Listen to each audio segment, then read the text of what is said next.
Hey, happy Monday, everybody. This week, I got a progress update. I got a little bit of layout stuff to show you. And then at the end of this video, there will be about 4 minutes of the Thomasville model train show that occurred over this past weekend on Saturday, February the 10th, I believe it was. And that was hosted and sponsored by Mike's Trains, which is my favorite model train hobby shop in North Carolina, here. It's in Thomasville, North Carolina on Main Street, right by the railroad. You can go there and buy your model trains and rail fan all at the same time. It's pretty great. I know the owners. They're not paying me to say anything good about them. They're just good people. And, you know, I like when they call me when they got something good, and then I go buy it. But more about that later on. So what you're looking at here in front is a double track resin Woodland Scenics double track tunnel portal and a wall on the right side. I bought these kits up in Virginia when I was hanging out with my kids about 2 weeks ago, and I got a pretty good idea where I'm gonna put this at. Since I lost my CAD program that had my design of the layout on there, I'm kind of freelancing it. I got a hard copy printout of it, but you know, I was on like version 12 when my computer crashed and I lost everything. So as I come up with ideas, you know, I would go in there and revise the program and the track plan. And then, you know, therefore I was on 12.5 or something. But needless to say, I got a good idea where I'm going to put this. But on the original design, there wasn't going to be a tunnel there or anything. You just wasn't going to be able to see it. And the trains are just going to pop out from behind some trees. But I've decided to go with this. I'm also going to use this as a template and trace it out on some Luan, like some 1/4-inch plywood, and then cut it out and paint it and use it in a couple other spots where the detail doesn't need to be, you know, so fine. Let's go over here because I know everybody's looking to the right there. That is my brand new, almost completed Virginian and Ohio, oh, about to break it already. Virginian and Ohio, RS11 number 320.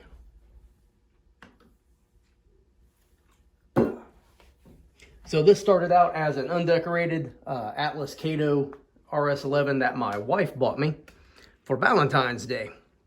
And she didn't make me wait till Valentine's Day because she knew I had plans for it.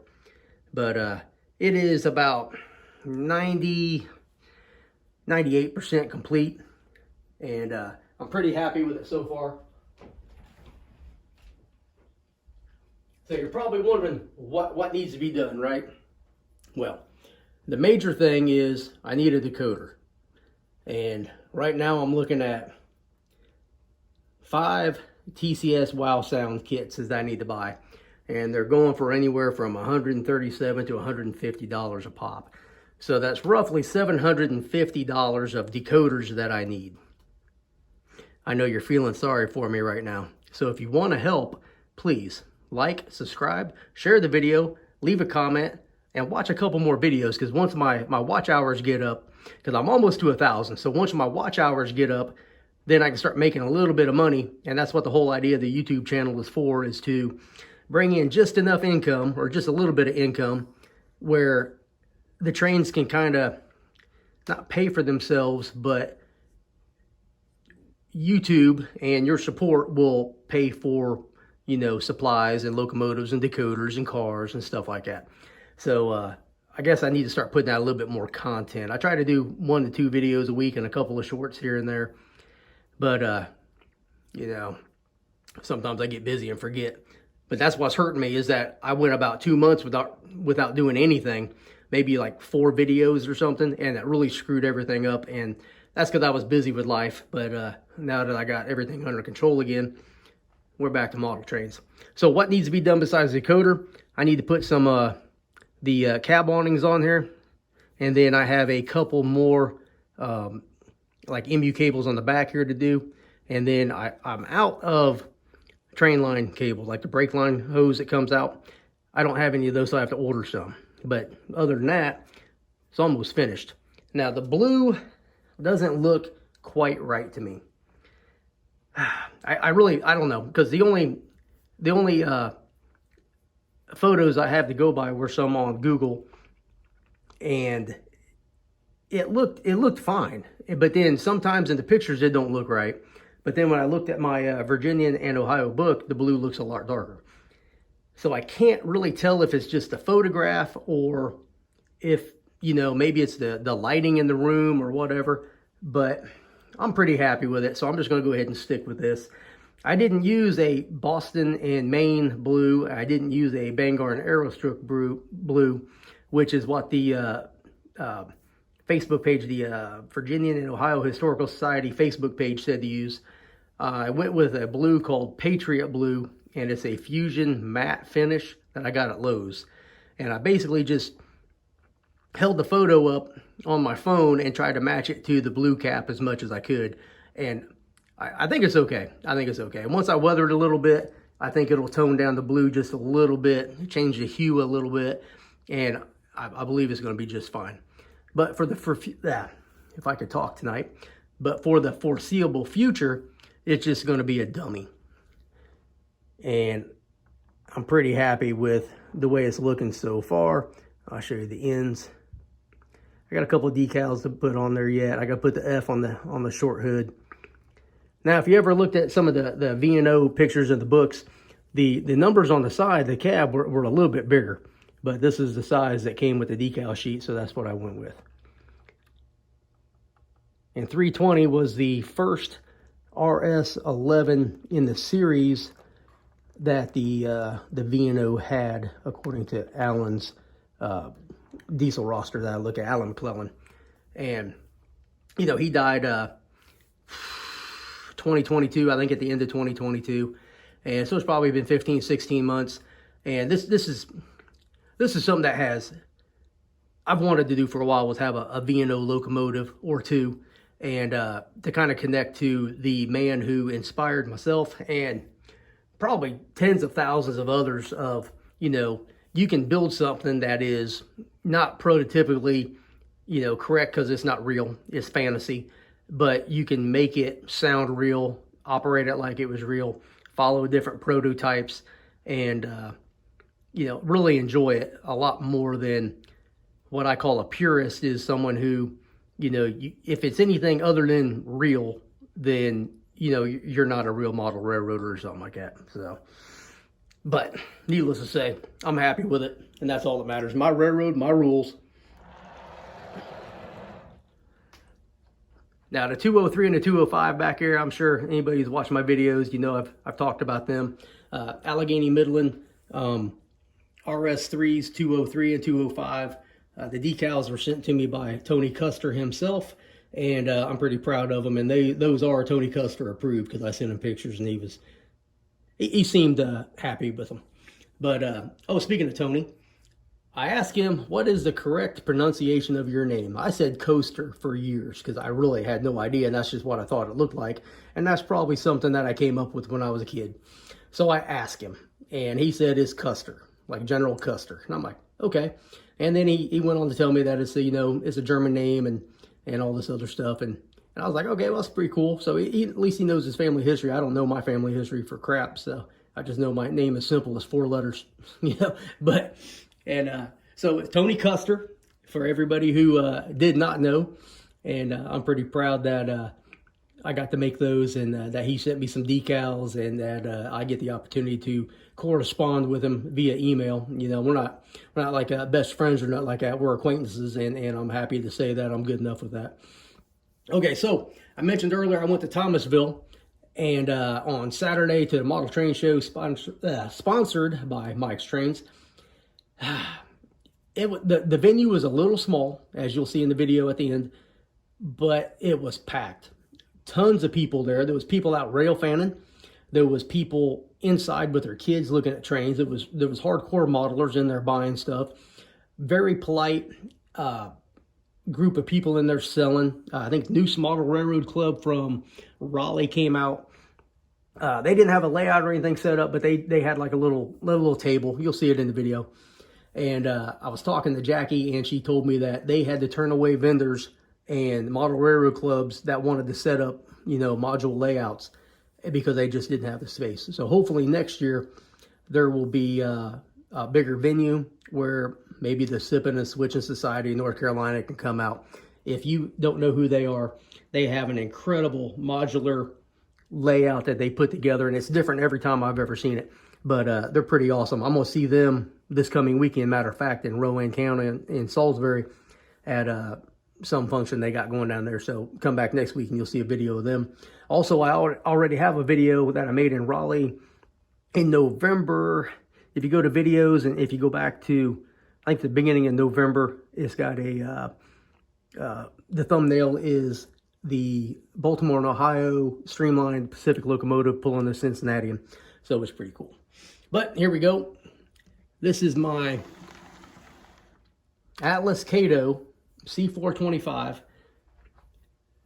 for the Erie Lackawanna. Now, I'm pretty happy with this. I got lucky with this. I think this might be a custom model because I have two more of these and they don't look quite the same.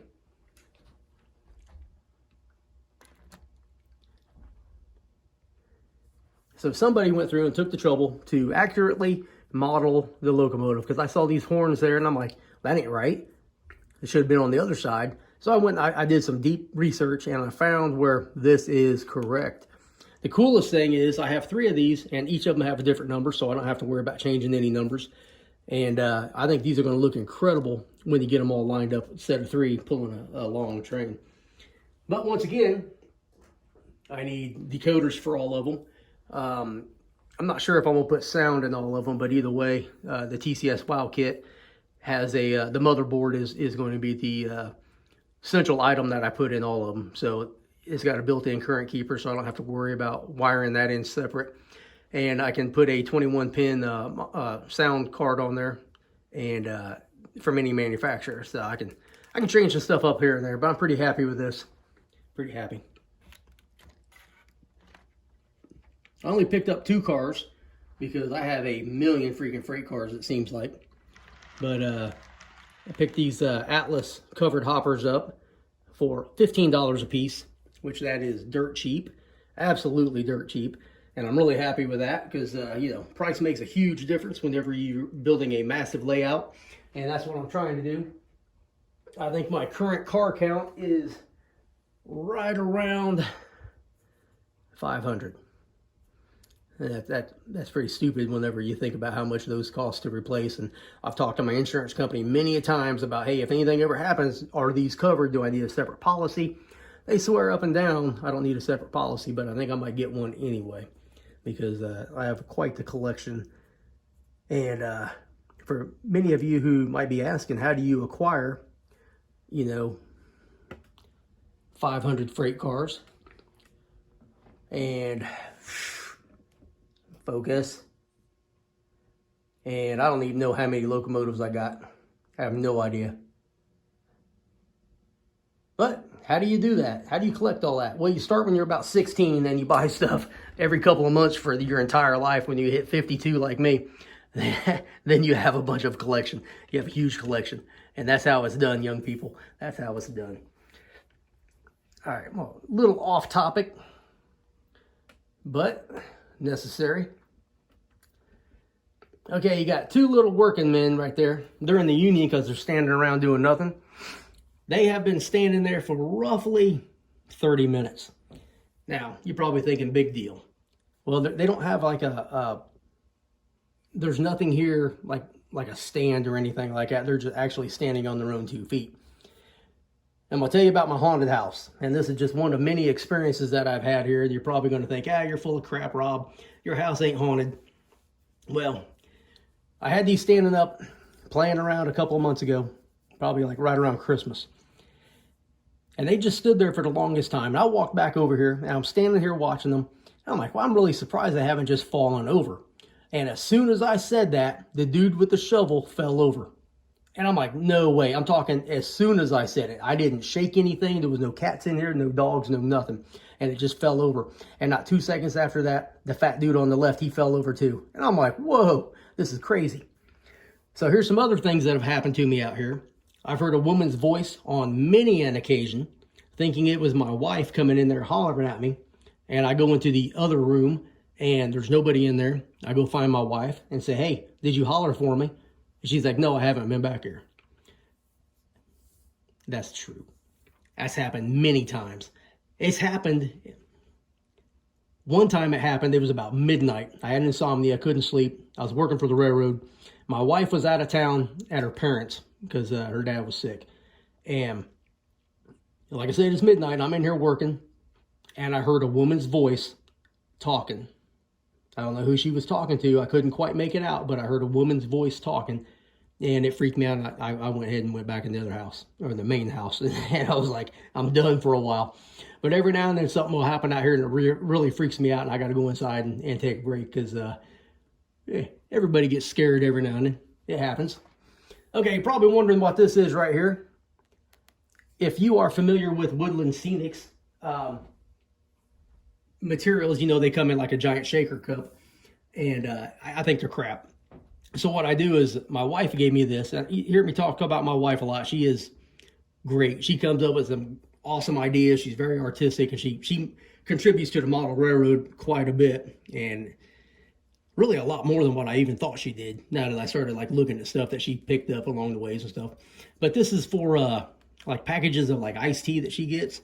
And what I do is I pour all my ballast in here, and then I shake the hell out of it and mix it up, and I use it every place else. And since it's not curved at the top and narrower at the top, all the ballast comes out, so I can, you know, work directly with this instead of the shaker cup that, you know, or the shaker bottle that has a narrow opening, and you can't ever really get all the ballast out of it and all that. So here we go. I've been doing a little ballast work back here. This is all new, fresh ballast. I had to cut some ties and fill in over here where that joint's at. I also cut some ties and filled in here. I glued in some rock here and here to cover that gap. And I put a little ballast and some ties on both ends. And once all that dries up, I'll sweep all this up down here and all the mess. And I'll get ready to pour some water here before too long after I work on that backdrop. That's killing me. I also went on this side. I laid down a bunch of glue, a big thick layer of glue. And then I poured some sifted dirt on there. And then I went back with some rock. I don't even know how to explain it. It's just when I sifted the dirt, the rock was in the dirt, and then I sifted it separately and got it out. And I'm just working on this part here. I'll clean up the riprap down here a little bit, and then down here I got to clean up a little bit, and then I'll put on some more glue and a couple of coats, and it'll look the way I want it to look. And then on this side, where you can't see, I'm probably not going to do anything, because you can't see it. But, you know, then again, the last time I said I wasn't going to do it, I ended up putting a little bit of detail on this side, because I started putting the camera over here, shooting pictures this way, and then you can see that. And then, but they still turn out pretty good. And then I got a little area right here I got to figure out what to do with, because it's kind of steep. And I just might leave it like that, because it kind of looks like dirt. And we will see in the future. We'll see in the future. My friend Dwight's texting me like crazy right now, sending me videos or something. I don't know. I don't think that comes up on here. I don't know. Doubt it.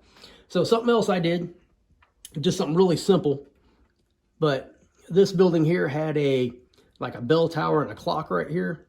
And when I would Photoshop my pictures and replace the sky, this part here would always kind of become a ghost image.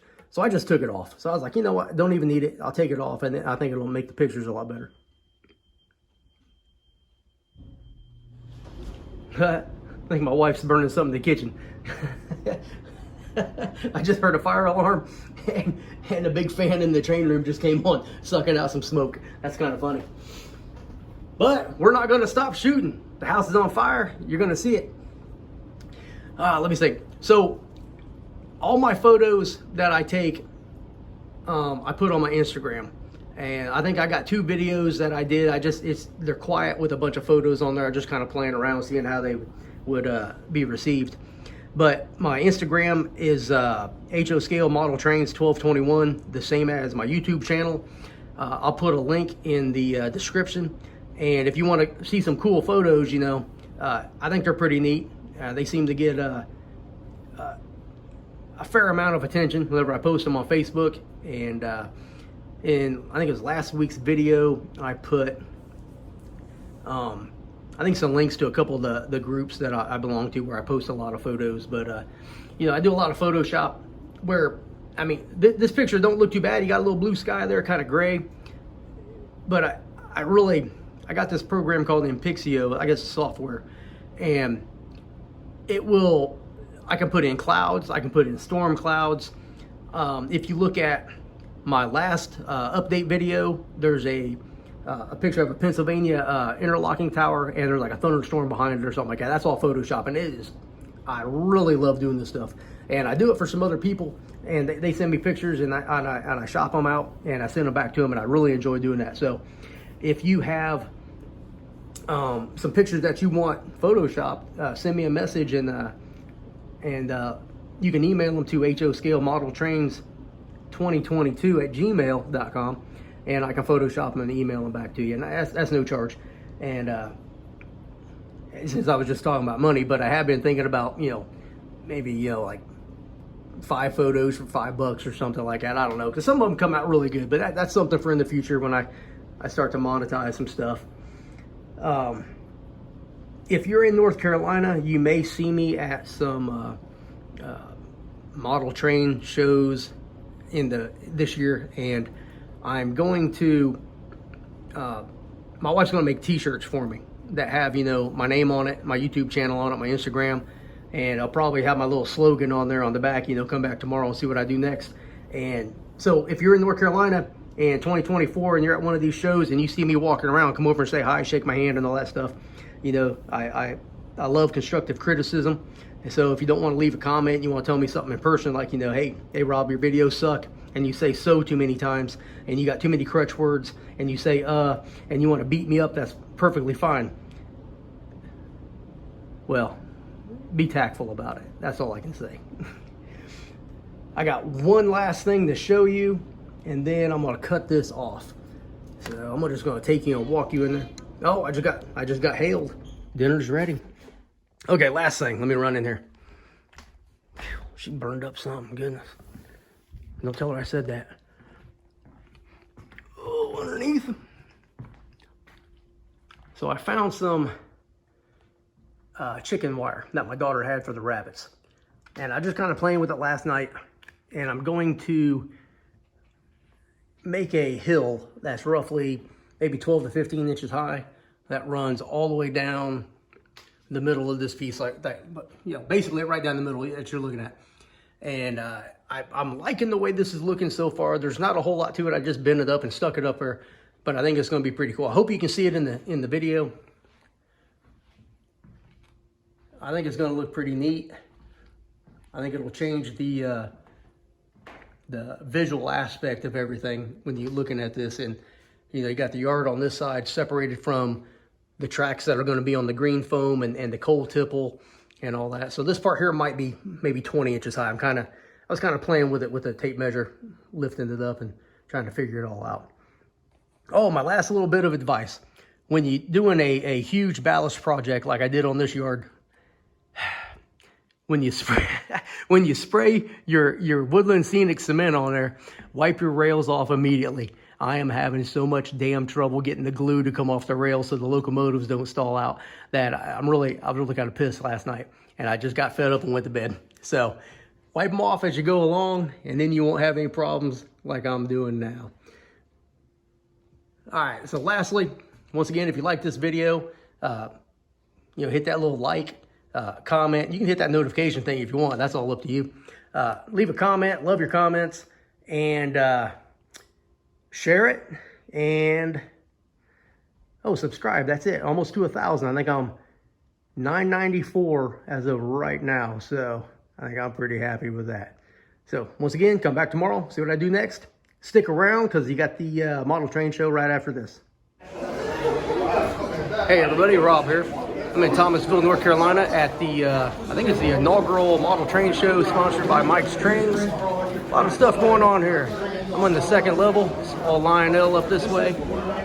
I'll take you downstairs, show you the 2 large rooms and a couple of layouts that they got down there. So I just came downstairs and a couple of vendors down here. A lot of t-shirts, a lot of people walking around, a lot of cool stuff. A lot of cool stuff, a lot of Lionel.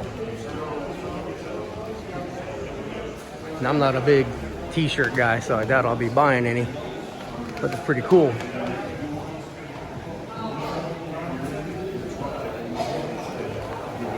How's it going? Can't complain.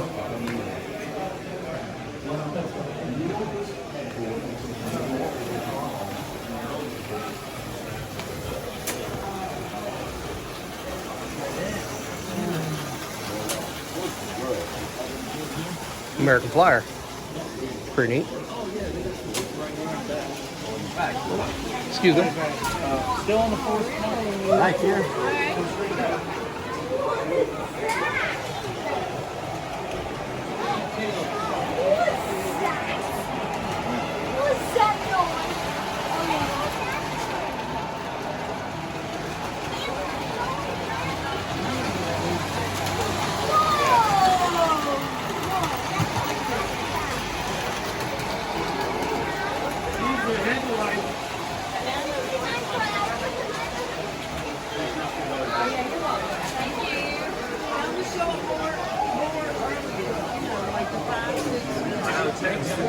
My buddy LeBar. Largest arms and model trains.